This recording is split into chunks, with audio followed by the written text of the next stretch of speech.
You know what, guys? Hopefully over this summer, I'm going to be able to sit here and do a daily news show where I can tell you that Newcastle United have agreed terms with this team and personal terms with a player, and we're getting them in to follow Tonali through the door. But at the moment, as it stands on this Monday afternoon, things are still very frustrating on the transfer front. Kvaratskhelia reports from Italy saying that Newcastle United are not in a financial position to bid the £82 million that has been reported over the weekend.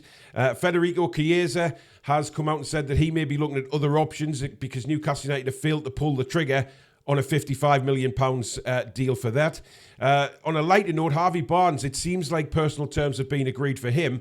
However, the stumbling block is now the transfer fee between the two clubs. Everything expected to just fly through after that, but it's a stumbling block again. But Elliot has come out in an interview over the weekend and said that he doesn't want to go out on loan anywhere this season. He wants to stay and fight for his first team place, which is brilliant news for us. So let's dive in. This is the Daily News.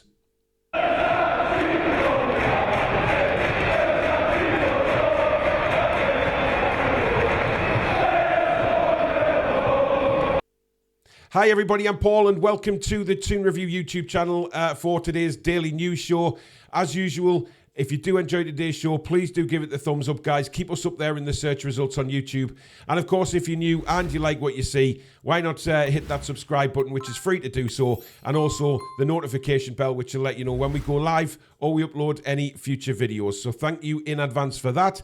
Now, as you can see there, Kavatchhelia is unlikely. Reports coming out of Italy this morning suggesting that Newcastle United don't have the financial backing or the position to make an £82 million offer for Kvaratskhelia. Now, we know that Newcastle United have the richest owners in the world, but they are restricted badly by FFP at the moment. Now, as much as you might want to argue about FFP and other, clubs just spending money willy-nilly, the top six, if you like, or the fake top six, I think it's fair to say now, they can spend money because they've had the income in the past few years. We haven't had that. So it's very important that we have to let players go, etc., before we can start spending the really big bucks and the revenue coming in, which it will be this season, of course, from the Champions League. However, it's still very frustrating, isn't it? I don't think the reports are true that we've actually made a bid for this player. We saw over the weekend saying, they've whacked in an £82 million bid for Kvaratskhelia. I don't think is accurate at all. What the reports are saying that circumstances may change with the view to making an offer for the player, providing that Newcastle United can offload some of their unwanted stars for very good money. So, the likes of, Maxi's been talked about, of course, but what I don't understand is, 1 minute we're putting an £82 million offer in for a player. The next, we're looking to offload Maxi to fund the deal for Harvey Barnes. It's bizarre, and you never know what to believe in the world of journalism and football reporting at the minute, because there's a lot of clickbait out there, and you have to be very careful about what you tend to believe and what you don't believe. Quite frankly, I don't believe that we've put an offer in for Kvaratskhelia, certainly around the £82 million mark. If we have, magnificent, wonderful, tremendous player. This guy is absolutely brilliant, but I do not believe for 1 second that we've put a bid in for him yet. We are restricted badly by FFP. We know that.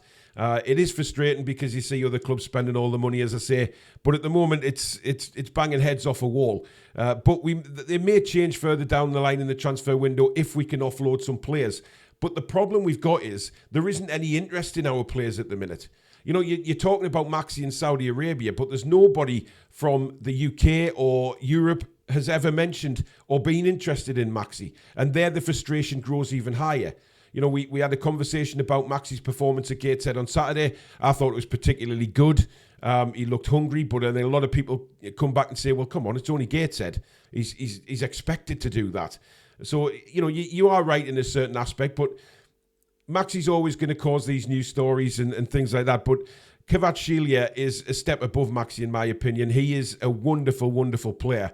And if we can spend the big money on him, then it'd be marvellous to get him in. Absolutely brilliant, because this guy, it tickles the taste buds, really, when you think about somebody like him playing alongside Isak, etc. It's just exceptional. But the £82 million, I think, is a stretch for Newcastle. And as I say, reports are saying that we do not have, or we are not in the financial position because of FFP to make this deal happen. Now, another player that was, of course, very, very highly linked with Newcastle United only a week or two ago was Federico Chiesa at Juventus. Now, again, that has just died down and disappeared. That could be a good thing. We know that, sometimes when news stories die down and there's nothing going on, that can be a positive sign that things are working in the background. But the worrying thing is Chiesa has come out and said that he's looking at other options. He has had contact with Newcastle United. I think that's blatantly obvious. And he has stated that. But the £55 million transfer fee was going to be a problem. And it's again, we're talking about a transfer fee being a problem for the richest owners in the world because of FFP. And I'm sick of mentioning FFP. It's putting a real block on us going in for players at the moment because we haven't had the revenue over the years to cover FFP. That's nothing to do with the new owners. That's nothing to do with the players. That's to do with how the club was run by the previous owner. Run into the ground, no income coming in, signing up just cheap sponsors to get money into his cash cow, etc. And we are suffering for it now because of FFP and the rules and stipulations that are there for all the teams to follow. Rumours are, and rumours will never go away, that there is certain teams just seem to bypass FFP every single season. And we see them spending an absolute fortune on players. However, we know, from the chairman down that this club wants to do things the right way. They don't want to end up in trouble with anybody. And I think, you have to praise that to a degree. But when do you say, right, let's just pull the trigger and sign a bloody player? The Tour of America is coming up now after the Rangers game tomorrow night. They're flying out. I think Eddie has stated that he wants players in before that trip because that trip is going to be the main trip where he will look at all the players available to him. He will be doing a lot of the tactics and things like that and looking at everybody out there before they come back and play in the Cellar Cup tournament over 2 days where you're not going to play your strongest 11. You're going to split them up over two games on the weekend. So really the American trip is vitally important to see what he's got. And I'm certain that he will want players through the door who he can take a good look at before the season kicks off. And Kieza has been one of those players, we know. But again, I don't know what to say, guys. It's banging head against a brick wall at the moment. Newcastle United are not sure on the £55 million price tag. I think that's the main thing. It's FFP as well, but they think that maybe 55 million. I don't know whether that's pounds or euros. That might be too high for Kieza at the minute. But again, it's annoying when you've got a player of his ability linked with us, and we just can't seem to get the signing done. Which is, Eddie said he was frustrated at the weekend. So if Eddie's frustrated, then we're going to be frustrated, We expected a few more in the door by now. Yes, I still have 100% faith in the owners to get deals done. But time is running out. We've got to look at that and think, right, the season. I'm not talking about when the transfer window closes. I'm talking about when the season kicks off. Because I'm sure Eddie Howe will have wanted the majority of signings in through the door for pre-season to get ready for that kick-off against Villa, instead of bringing them in at a later date. But if that has to happen, that will happen. But, it is frustrating because we all expected Newcastle to go out, get the deals done quickly, ready for pre-season, but it hasn't quite worked out like that. On a bit of a happier note, it looks like Newcastle United and Harvey Barnes have agreed personal terms. It has been reported this morning from more than one source that the personal terms have been agreed with Newcastle. Of course, Harvey Barnes has made no secret of the fact that he wants to join Newcastle United, but the stumbling block is, again, agreeing a fee between the two clubs. Now, Leicester City are in a bit more of an advantageous position than they were before they sold James Maddison, because obviously they've got that money now. That has cleared off quite a lot of debts, I would imagine, getting that kind of money for him. So they're not necessarily in a big rush to get rid of Harvey Barnes and will only sell him at the right price that they feel he is worth.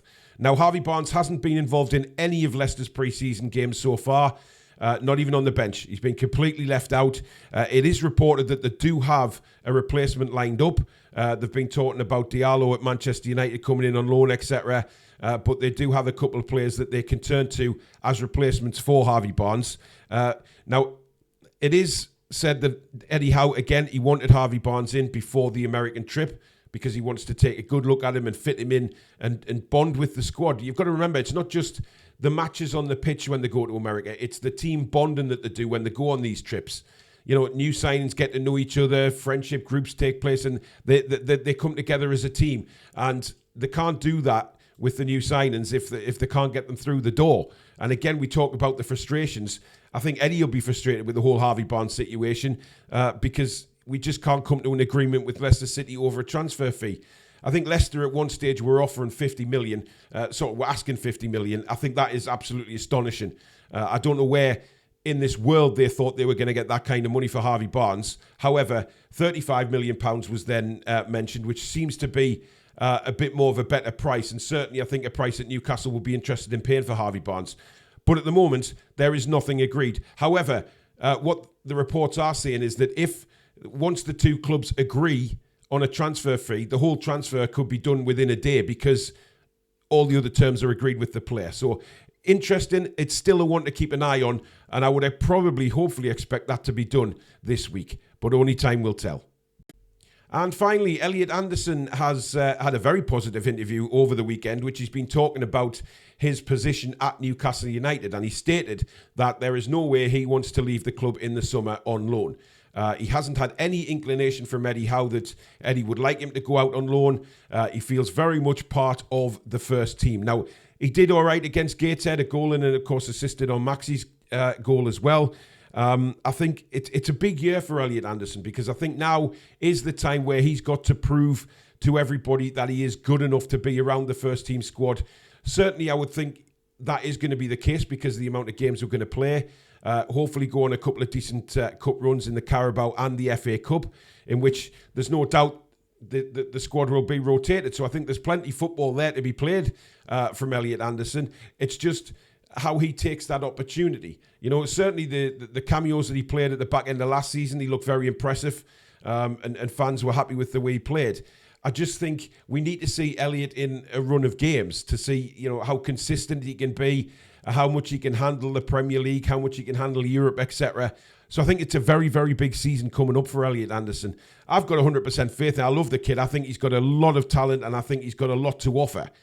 And I think sort of training with the likes of, you know, Bruno, Tonali, Joe Linton, Joe Willock, that can only bring this kid on. Isak as well. You know, the skills that these individual players have. You know, I think he linked up very well with Maxi. I was delighted in the second half the way those two linked up. Now, if he can link up with certain other players who are going to be around the first team, then that can only benefit Newcastle United. And to have him come out and be determined that he's going to be part of the first team squad is great. Now, obviously, he wouldn't come out and say that Eddie hasn't said anything. If he had said something about going out on loan, Elliot Anderson wouldn't do an interview saying that he was going to stay at Newcastle United. I think, you know, he's a massive Newcastle fan. He doesn't want to go out on loan anywhere else, and he wants to give everything he's got to the first team. And I think that can only benefit Newcastle moving forward. So I'm very happy with that interview. I'm very happy that he wants to stay and really graft for his first team position. But there you go, guys. As usual, let me know in the comments what you think about all the news today. Certainly frustration is the word I'd use again on certain transfers. But look, this is going to happen. You know, transfer window here, transfer window there. There is always going to be the frustrations of trying to get transfer deals done without other clubs also coming in, being interested in the player. Now, we know we've got a lot of building work still to be done. You know, yes, it was a great season last season, but we're not at the pulling power of the Liverpools, the Chelseas, the Man Cities, the Man Uniteds. We're not at the pulling power they are yet. And that will come in future seasons when we're consistently at the top of the league. But that doesn't mean to say that we can't be, as fans, frustrated that we haven't brought anybody else in yet, especially with the USA trip just around the corner. But let me know in the comments, what do you think? Are you worried now, you know, that the time is running out, not before the end of the window, but, you know, the season starting? Are you worried that we've only brought Tonali in?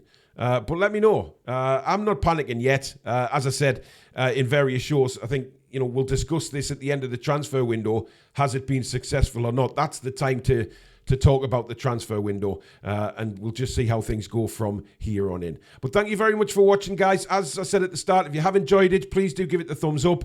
And of course, if you're new to the channel and like what you see, please do hit the subscribe button. Completely free to do so. We're on the road to 22k now. We're rapidly growing up that ladder, and it's all down to you guys out there. But don't forget to hit the notification bell as well, which will let you know when we upload or we go live in the future. You can become a member of the Toon Review if you hit that join button just underneath myself, big green join button. And of course, you can donate to the channel while we're off air. There is a thanks button just along from the thumbs up one, and that will enable you to send in a donation to the channel even when we're not on air. But thank you very much for watching, guys. If you're watching this on the Monday, join us tonight at 7 p.m. It's the Rangers versus Newcastle United match preview stroke latest news, where we'll talk transfers again or talk transfer frustrations, whatever it may be. But we know from me recording this video to tonight's live show, things may well have changed, and of course we'll bring you up to date with any change in news on that show. Thank you very much for watching, guys, and have a great Monday. Take care.